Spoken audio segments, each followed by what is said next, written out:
Have you ever seen those special places near your school called school crossings?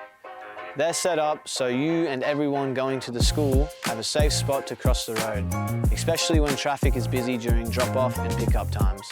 In South Australia, we have 3 types of school crossings: emu crossings, koala crossings, and pedestrian activated crossings. Each one is made to keep you safe, depending on how much traffic is on the road.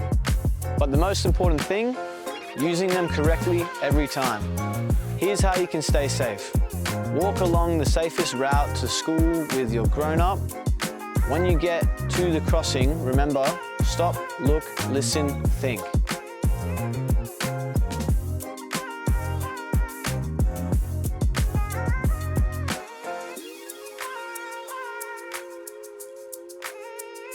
Always meet your grown-up at a safe spot at or near the school. Don't run across the street, let them come to you instead.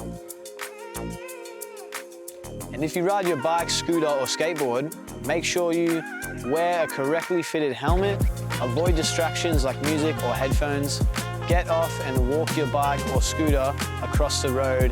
It's much safer. By following these simple steps, you'll be a road safety superstar every day and make sure everyone goes to school safely.